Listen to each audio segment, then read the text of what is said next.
दोस्तों आप सब, मैं हूं आपका दोस्त विनय मिश्रा। इस वीडियो में हम बात करेंगे डिग्री सीक्वेंस के बारे में। डिग्री सीक्वेंस का कंसेप्ट जानेंगे, क्या होता है, कैसा होता है, किस टाइप के क्वेश्चन पूछते हैं, शॉर्टकट ट्रिक क्या है इसको सॉल्व करने का ये बताऊंगा। और जहां पे शॉर्टकट ट्रिक नहीं लगी है वहां पे अपन यूज करेंगे हैवेल-हैकिमी थ्योरम। थ्योरम लगाने में थोड़ा टाइम लगता है, लेकिन उससे ईजी अप्रोच बताऊंगा जिससे आपके बहुत सारे क्वेश्चन ऐसे ही आप देख के ही बना सकते हो। ठीक है, तो पहले ये समझते हैं कि आखिर डिग्री सीक्वेंस क्या है। तो देखो, arrangement of degree in non ascending और नॉन डिसेंडिंग ऑर्डर को हम लोग बोलते हैं डिग्री सीक्वेंस। बहुत ही सिंपल सा आइडिया है। इसका मतलब ये होता है, देखो ये आपके पास ये एक ग्राफ है, ठीक है, सबका यहाँ पे मैं डिग्री लिख दिया हूँ। क्या होता है डिग्री अच्छे से अपने को पता है। अब इसका आप यहाँ पे असेंडिंग या फिर डिसेंडिंग ऑर्डर लिख दो। तो यहाँ पे जनरली जो प्रीफर किया जाता है वो डिसेंडिंग ऑर्डर है। तो देखो 4, फिर 3, फिर 2 तो 2 है, फिर 1। यहाँ पे नॉन असेंडिंग और नॉन डिसेंडिंग वर्ड का इसलिए यूज किया है। नॉन असेंडिंग और नॉन डिसेंडिंग का मतलब ये होता है कि अगर देखो ये नॉन डिसेंडिंग का मतलब ये है, इसका मतलब बीच में कांस्टेंट भी होगा। मतलब नॉन डिसेंडिंग टर्म ये यूज करता है इंक्रीजिंग के लिए, ऐसा इंक्रीज हो रहा है, लेकिन वो कांस्टेंट भी हो सकता है, इंक्रीज होगा, कांस्टेंट भी होगा, इंक्रीज होगा। तो इसीलिए वहां एकदम डिक्रीज एकदम इंक्रीज ना लिख के नॉन असेंडिंग और नॉन डिसेंडिंग यूज करता है। वहां पे इंक्रीज होगा, फिर कांस्टेंट होगा, फिर इंक्रीज होगा। तो नॉन डिसेंडिंग असलियत में यूज करता है इंक्रीजिंग के लिए, और नॉन इसलिए लगा दिया क्योंकि नॉन डिसेंडिंग इसलिए बोल रहा है क्योंकि बीच में कांस्टेंट भी हो सकता है। तो उल्टा है टर्मिनोलॉजी। नॉन डिसेंडिंग का मतलब इंक्रीजिंग ऑर्डर है, बीच में कांस्टेंट भी हो सकता है। नॉन असेंडिंग का मतलब डिक्रीजिंग ऑर्डर है, बीच में कांस्टेंट भी हो सकता है। आपको आइडिया समझ में आ गया होगा। ठीक है, तो ये हम लोग यहाँ पे इस तरीके से लिख दिए। जनरली हम लोग यही ऑर्डर प्रेफर करते हैं कि सबसे बड़ा वाला इधर रहेगा, उसके बाद डिसेंडिंग ऑर्डर में हम लोग लिखना चाहते हैं। एकदम सिंपल से मैं बात बता रहा हूं। ठीक है, उसके बाद फिर ये आपके पास ग्राफ है, यहाँ पे सबका यहाँ पे मैं देखिए डिग्री लिख दिया हूं, उसके बाद डिग्री का सीक्वेंस लिख दिया हूं। तो यहाँ पे मैं असेंडिंग में भी लिख सकता हूं, लेकिन जो जनरली प्रीफर किया जाता है और जो मैं आपको भी प्रीफर करूंगा कि आप डिसेंडिंग ऑर्डर में लिखो, इससे चीजें आसान होंगी। हैवेल-हैकिमी थ्योरम में तो आपको डिसेंडिंग में ही करना होगा। ठीक है, बहुत बढ़िया। उसके बाद यहाँ पे कुछ ऑब्जर्वेशन है, जैसे यहाँ पे एग्जांपल लिखा है सम ऑफ डिग्री। देखिए अगर मेरे पास डिग्री सीक्वेंस है तो ऑब्वियस सा बात है कि अगर मैं सम उसका करूंगा तो वो क्या आने वाला है, इवन आएगा। लेकिन अगर आपके पास डिग्री सीक्वेंस का सम करने से ऑड आया, इसका मतलब आप सीधे बोल सकते हो उस डिग्री सीक्वेंस में ग्राफ पॉसिबल नहीं है। आपको क्वेश्चन यही पूछेगा, आपको डिग्री सीक्वेंस दे देगा और उसके बाद बोलेगा कि भैया बताओ कि इसके लिए ग्राफ पॉसिबल है कि नहीं है। तो आप क्या करोगे, सबसे पहला सबसे बेसिक अप्रोच, इतना इजी क्वेश्चन नहीं देगा लेकिन तो भी अपने को पता होना चाहिए कि डिग्री सीक्वेंस को अगर मैं सम करूं और अगर वो ऑड आ जाए, इसका मतलब उसका कोई ग्राफ पॉसिबल नहीं है। ये हम जानते हैं, हैंड चेकिंग थ्योरम यही बोलता है कि वो हमेशा इवन आएगा। 2 into नंबर ऑफ एजेस आता है तो इवन आना चाहिए। तो ये ऑड आ रहा है, इसका मतलब ये नहीं है पॉसिबल। लेकिन ये बोलना बिल्कुल गलत होगा कि इवन आएगा तो हमेशा ग्राफ पॉसिबल है। इवन होगा तो ग्राफ हो भी सकता है, नहीं भी हो सकता है। ठीक है, तो यहां पे तो आप देख के बता दोगे कि हाँ इसके लिए यहां इवन है तो हाँ मैं ग्राफ बना सकता हूं। अगर आप ग्राफ बना दिए उस डिग्री सीक्वेंस का, देखो यहां पे सबका डिग्री 2 है, तो अगर आप ग्राफ बना दिए तो भैया हाँ आप बोल सकते हो कि हाँ इसके लिए ग्राफ पॉसिबल है। लेकिन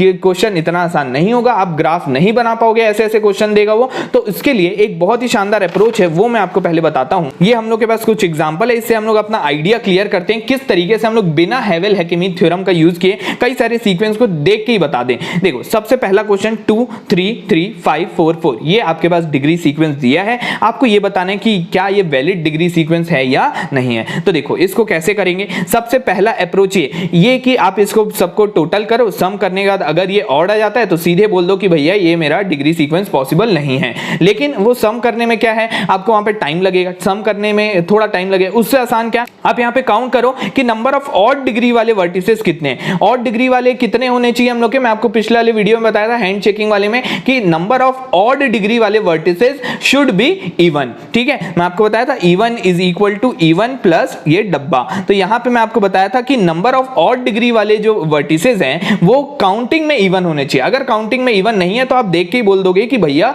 वो बिल्कुल गलत है। ठीक है, तो यहाँ पे सम करने से वो थोड़ा ज्यादा अच्छा है। तो यहाँ पे 3 तो आप देख सकते हो ये काउंटिंग में ऑड है, तो ये बकवास कर रहा है, ये डिग्री सीक्वेंस पॉसिबल नहीं है। अब आपको समझ में आ गया होगा। ठीक है, पहला स्टेप यही चेक करना है। ठीक है, और उसके बाद फिर चाहो तो आप ये भी चेक कर सकते हो, सम यहाँ पे करोगे तो ऑड ही आने वाला है। ठीक है, अब यहाँ पे आप देखो, यहाँ पे ये जो ऑड डिग्री वाला है 1 2, यहाँ पे ऑड डिग्री वाला 2 ही है, मतलब ये यहाँ पे ठीक है, गड़बड़ नहीं है। लेकिन अपने को यहाँ पे एक और चीज देखना है। देखिए अगर टोटल नंबर ऑफ वर्टिसेस, ये यहाँ पे जितने भी क्वेश्चन की अगर हम लोग बात करेंगे ना, ये सारे सिंपल ग्राफ के लिए क्वेश्चन होंगे। ठीक है, ये जब भी आपको क्वेश्चन पूछेगा तो वहां पे सिंपल ग्राफ के लिए पूछेगा। देखो अगर मेरे पास total number of vertices n है, अगर मेरे पास total number of vertices n है तो वहां पे मैक्सिमम जो डिग्री हो सकता है किसी एक वर्टेक्स का वो होगा n-1। बहुत ही सिंपल सी बात है, आप खुद ही सोच के देख लो कि अगर ये इस तरीके का मैं ग्राफ बनाऊं, अगर यहाँ पे आप देखो 4 ठो यहाँ पे वर्टिसेस हैं, ये 4 ठो वर्टिसेस हैं, अगर मैं आपसे पूछूं कि मैक्सिमम डिग्री कितना हो सकता है किसी एक वर्टेक्स का, तो ऑब्वियस सी बात है 3। तो वही चीज यहाँ पे लिखा है कि टोटल नंबर ऑफ वर्टिसेस वो कब होगा, जब कंप्लीट ग्राफ होगा तभी होगा। तो टोटल नंबर ऑफ वर्टेक्स अगर n है तो उसका मैक्सिमम डिग्री होगा n-1। तो मैं यहाँ पे ये करने की कोशिश किया, 1 2 3 4 5 वर्टेक्स हैं, तो मैक्सिमम डिग्री कितना होगा, 4 होगा। यहाँ तो एक वर्टेक्स का डिग्री 5 लिखा है, बकवास कर रहे हैं। तो आपको आइडिया समझ में आ गया होगा, ठीक है, बहुत बढ़िया। अगला देखते हैं। अगला फिर से सबसे पहले वही चेक करोगे कि ऑड डिग्री वाले कितने वर्टिसेस हैं, तो 1 2 3 और 4 है, इवन है, कोई दिक्कत नहीं है। इसका मतलब अपने को आगे बढ़ना होगा। आगे अगर ये देखोगे कि टोटल नंबर ऑफ वर्टेक्स कितना है, 1 2 3 4, एक मतलब 4 वर्टेक्स है, तो मैक्सिमम डिग्री कितना पॉसिबल है, 3 है। तो यहाँ 3 से ज्यादा बढ़ा भी नहीं है, ठीक है। लेकिन यहाँ पे गड़बड़ क्या है ये आपको सोचना होगा। तो देखो बहुत ही सिंपल है, यहां पे ये बोलना चाह रहा है कि 4 ठो अगर वर्टेक्स है, 1 2 3 4, 3 वर्टेक्स का डिग्री 3 होगा, मतलब इसका डिग्री 3 होगा। ये 3 के साथ कनेक्टेड है तो ऑब्वियसली इसके साथ और इसके साथ कनेक्टेड होगा, ठीक है। ये भी 3 के साथ कनेक्टेड बोल रहे हैं, ठीक है। ये भी 3 के साथ, इसके साथ, इसके साथ, इसके साथ, ये भी 3 के साथ कनेक्टेड बोल रहे हैं, ठीक है। इसके साथ भी, इसके साथ, और एक वर्टेक्स होगा जो कि एक ही से कनेक्टेड है। क्या ऐसा ग्राफ बना सकते हो आप? भाई बिल्कुल बकवास कर रही है कि अगर ये इससे कनेक्टेड है, इससे कनेक्टेड है, कनेक्टेड है, तभी इसका डिग्री 3 होगा। इससे अगर ये वाला वर्टेक्स इससे कनेक्टेड है, इसका डिग्री तभी 3 होगा, इससे कनेक्टेड। तो भैया ये बोलता है कि इसका डिग्री 1 ही है। ये तो पूरी तरीके से बकवास कर रहा है भैया, 1 डिग्री नहीं हो सकता, यहाँ पे 3 होना चाहिए था। तो ये गलत बात कर रहा है। तो आप ऐसे लॉजिक से भी कर सकते हो, थोड़ा लॉजिक आपको लगाना होगा। ये एक तरीका हो गया, ठीक है। आपको ये तरीका बताया मैं, एक ये तरीका बताया, और ये एक तीसरा तरीका, जहां पे आप थोड़ा देख के आपको बताना होगा। चौथा देखते हैं, चौथा क्या बोल रहा है यहाँ पे, मैक्सिमम 1 2 3 4 5 6 7। यहाँ पे सबसे पहले देख लेते ऑड डिग्री वाले कितने वर्टिसेस हैं, तो 1 2 3 4, कोई दिक्कत नहीं है, इवन काउंटिंग में, ठीक है। उसके बाद टोटल नंबर ऑफ वर्टेक्स गिन लेते हैं, 1 2 3 4 5 6 7, तो मैक्सिमम डिग्री होगा 6, बिल्कुल सही है, कोई दिक्कत नहीं यहाँ तक। तो अपने को ये वाला लॉजिक अब यूज करना होगा। यहाँ पे आप देख सकते हो कि 2 ऐसे वर्टेक्स हैं जिसका मैक्सिमम डिग्री है। मैक्सिमम डिग्री का मतलब क्या, कि वो सबसे कनेक्टेड है, वो सबसे क्या है, कनेक्टेड है। तो आप खुद ही सोच के देखो, अगर ये सबसे कनेक्टेड होगा, ये 2 वर्टेक्स मेरे सबसे कनेक्टेड होगा, तो किसी भी वर्टेक्स का क्या मेरा डिग्री 1 हो सकता है क्या? अब भैया ये सबसे कनेक्टेड है, ये भी सबसे कनेक्टेड है, इसका मतलब एटलीस्ट डिग्री क्या होना चाहिए, मेरा 2 होना चाहिए। तभी ये कंडीशन लिखा हुआ है कि 2 ऐसे वर्टेक्स हैं जो कि सबसे कनेक्टेड है, तो मिनिमम पॉसिबल डिग्री यहां पे कितना होगा, 2 होगा। तो यहां पे 1 लिखा है, ये भी बकवास कर रहा है। ये भी आइडिया आपको याद रखना है, ये भी समझ गए होगे, ठीक है। अगला देखते हैं लास्ट। तो इस टाइप के सीक्वेंस में यहां पे आप नहीं बता पाओगे कि ये यहाँ पे देखो ऑड नंबर ऑफ डिग्री 1 2 3 4, कोई दिक्कत नहीं है। टोटल नंबर ऑफ वर्टिसेस भी देखोगे 1 2 3 4 5, तो ये यहाँ पे 3 ही है, कोई दिक्कत नहीं है, ये भी ठीक है। यहाँ पे मैक्सिमम डिग्री भी फुलफिल कर रहा है। यहाँ पे आप ये भी नहीं बना के देख सकते हो, तो कोशिश करके देख लो। तो ऐसे क्वेश्चन के लिए जहाँ पे कहीं पे भी कुछ भी लॉजिक ना चले, तो ये लॉजिक 2-3 लॉजिक जो आपको बताए, ये अगर आपके काम ना आए, क्योंकि बहुत सारे क्वेश्चन आप देख के ही बता सकते हो, और हम लोग को क्या करना है, जल्दी से जल्दी सॉल्व करना है। तो बहुत सारे क्वेश्चन अगर हम लोग का लॉजिक फेल हो जाता है, तो अपन क्या करेंगे, तुरंत क्या लगाएंगे, एक थ्योरम लगाएंगे जिसको बोला जाता है हैवेल-हैकिमी थ्योरम। इसके बारे में आपको बताता हूं बहुत डिटेल में, बहुत ही शानदार अप्रोच है इसका। बात करते हैं हैवेल-हैकिमी थ्योरम के ऊपर, और किस तरीके से इसको यूज करना है ये मैं आपको बताऊंगा। देखो इसका आइडिया ये है कि अगर कोई मेरे पास एक ग्राफ है, ये इस तरीके का मेरे पास कोई एक ग्राफ है, मान लो कैसा भी एक ग्राफ दिया है, ठीक है। इसका अगर मैं डिग्री लिखूं हर एक वर्टेक्स का, इसका डिग्री हो जाएगा 1 2 3, इसका भी डिग्री 3, इसका भी डिग्री 3, इसका भी डिग्री 3, ठीक है। ये ऐसे आपको दिया है। तो ये बताइए, अगर मैं एक वर्टेक्स को यहाँ पर से हटा दूं, अगर मैं इस वर्टेक्स को हटा देता हूं, तो मेरा ग्राफ कुछ इस तरीके का बचेगा, ये इस तरीके से। ये अगर मैं इसको हटाया, तो इससे जो भी एज जा रही है उसको भी मेरे को हटाना होगा, ठीक है। तो उसको मैं अगर हटा देता तो अपने पास ग्राफ इस तरीके का बचेगा, कुछ ये हो जाएगा ऐसे, ठीक है। ये बचा हम लोग यार। तो आप बता सकते हो यहाँ पे डिग्री में क्या फर्क पड़ा। तो डिग्री में आप देख सकते हो, जिससे भी ये एडजेसेंट है, जिसके भी एडजेसेंट है, उसका 1 डिग्री क्या हो जाएगा, कम हो जाएगा। इसका भी 1 डिग्री कम हो जाएगा, और वैसे ही इसका भी 1 डिग्री कम हो जाएगा। आप देख सकते हो जिसके भी एडजेसेंट है उसका 1 डिग्री कम हो जाता है। यही आइडिया है हैवेल-हैकिमी थ्योरम का। तो हम लोग यहाँ पे क्या करने वाले हैं, एक एग्जाम्पल से आपको समझाता हूँ। ये इस तरीके का आपको डिग्री सीक्वेंस दिया हुआ है, ठीक है। आप क्या करोगे, हमेशा उसको डिसेंडिंग डिसेंडिंग ऑर्डर में ही लिखोगे, ठीक है। अब मैं क्या करूंगा, ये वाले वर्टेक्स को हटाऊंगा, ये वाले वर्टेक्स को हटाऊंगा तो अगले 7 एडजेसेंट वर्टेक्स, 7, 1 2 3 4 5 6 7, ये 7 एडजेसेंट वर्टेक्स में यहां पे एक एक डिग्री आपको कम कर देना है। तो अगर मैं इसको हटाया तो ये 5 हो गया, ये 4 हो गया, ये 4 से 3 हो गया, ये 4 से 3 हो गया, ये 3 से 2 हो गया, ये 2 से 1 हो गया और ये 1 से 0 हो गया, ठीक है। ये हम लोग समझ गए। अब हम लोग का ये जो डिग्री सीक्वेंस है, अगर आप इसको भी अगर प्रूफ कर देते हो कि ये गलत है तो भी आप बोल सकते हो ग्राफ एग्जिस्ट नहीं करता। इसका मतलब ये भी मेरा सीक्वेंस इसी के लिए लिखा हुआ है, ठीक है। तो हम लोग और फर्दर प्रोसीड करेंगे। यहां पे इस बार मैं इसको हटा देता हूं, इसको हटाने से फिर से अगले 5, 1 2 3 4 5,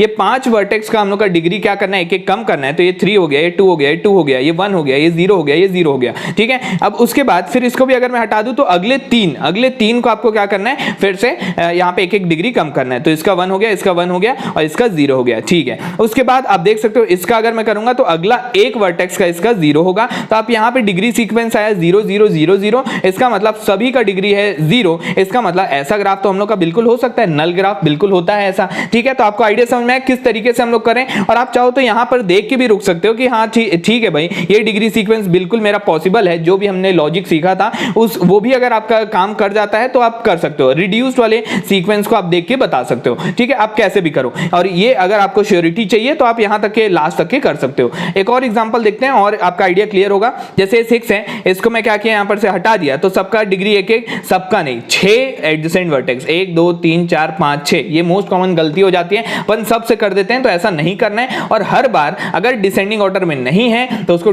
डिसेंडिंग ऑर्डर में कन्वर्ट करना होगा। देखो 1 2 3 4 5 6, अगले 6 को एक एक डिग्री कम कर दो। तो ये 5 हो गया, ये 5 हो गया, ये भी 5 हो गया, 2 हो गया, ये 2 हो गया और ये 1 हो गया। 1 2 3 4 5 6, ठीक है। ये इस तरीके का है, बहुत बढ़िया। अब ये देखो डिसेंडिंग ऑर्डर है क्या, नहीं है, तो इसको डिसेंडिंग ऑर्डर कर दो। तो ये डिसेंडिंग ऑर्डर किया, फिर से वही काम करते हैं। ये मेरा कट हो गया, ठीक है, इसको हटा दिया मैं, तो ये 4 हो गया, ये 4 हो गया, 1 हो गया, ये 1 हो गया, ये 1 हो गया और इसको आपको कुछ नहीं करना है ना, क्योंकि आपको सिर्फ 5 का ही यहाँ पे डिग्री कम करना था। यहाँ पे देखो इस वाले को इस तरीके से आया, इस वाले को अगर मैं हटाता हूं तो ये आया, तो अगले 5 को अपने को करना है। तो 1 2 3 4 5, ये अगले 5 हो गए इस तरीके से। फिर यहाँ पे 4 को जब मैं हटाऊंगा तो अगले 4 को करना है, 1 2 3 4, तो ये इस तरीके से आ गया। ये अब आपको इसको डिसेंडिंग ऑर्डर में करना है, तो 3 1 0 0। आप यहीं से देख के बता सकते हो कि देखो यहाँ पे आप चाहो तो ऐसा भी सोच सकते हो कि अगले 3, अगर मैं इसको हटाता हूं तो अगले 3 को आपको डिक्रीज करना है। तो आप कर पाओगे क्या, अगले इन दोनों से डिक्रीज मार पाओगे क्या, नहीं मार पाएंगे। इसका मतलब ये गड़बड़ सीक्वेंस है, ये क्या है, गड़बड़ है। और आप चाहो तो लॉजिक से भी देख सकते हो। यहाँ पे ये बोल रहा है 1 डिग्री का वर्टेक्स है 3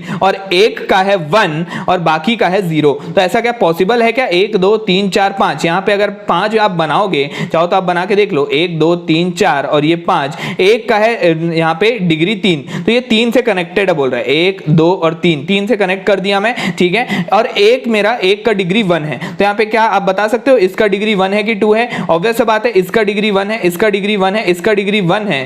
तो इसका मतलब क्या, इसका मतलब ये कि 3 वर्टेक्स का डिग्री 1 हो जाएगा। ये तो 1 वर्टेक्स का बोल रहा है, बकवास कर रहे हैं। आप ऐसा भी देख सकते हो और ऐसा भी देख सकते हो कि 3 से यहाँ पे मैं डिक्रीमेंट नहीं कर पा रहा, इसलिए ये क्या है, इनवैलिड सीक्वेंस है, ठीक है। समझ गए होगे आप आइडिया। एक और यहाँ पे एक लास्ट क्वेश्चन देख लेते हैं और अपना आइडिया यहाँ पे पक्का कर लेते हैं। देखो यहाँ पे फिर से वही, इसको मैं हटाया तो अगले 7 का आपको क्या करना पड़ेगा, डिक्रीमेंट, 1 2 3 4 5 6 7 पूरे का करना है डिक्रीमेंट, कर दिया, ठीक है, ये आया। अब इसको मैं हटाऊंगा तो क्या होगा, इसको हटाया तो अगले 5 का, 1 2 3 4 5, इस 5 का आपको करना है कम, ये आ गया आपके पास 5, ठीक है, तो ये आ जाएगा। अब आपको इसको डिक्रीजिंग ऑर्डर में करना है, डिक्रीजिंग ऑर्डर में कर दिया। उसके बाद 4 को अगर मैं हटाता हूं यहाँ पे तो ये क्या होगा, 1, ये 1 हो जाएगा, ये 0 हो जाएगा, 0 हो जाएगा, ये 0 हो जाएगा। और उसके बाद चाहो तो आप फिर से आगे भी कर सकते हो, यहाँ से भी देख के बता सकते हो कि बिल्कुल वैलिड है। ये वाले को अगर मैं यहाँ पे हटाता हूं तो ये 0 हो जाएगा, बिल्कुल ये मेरा नल ग्राफ एग्जिस्ट करता है, तो ये भी मेरा वैलिड डिग्री सीक्वेंस है। अब आपको पूरा आइडिया समझ में आ गया होगा किस तरीके से यहाँ पे हम लोग हेवेल-हैकिमी थ्योरम का यूज करते हैं, ठीक है, बहुत बढ़िया।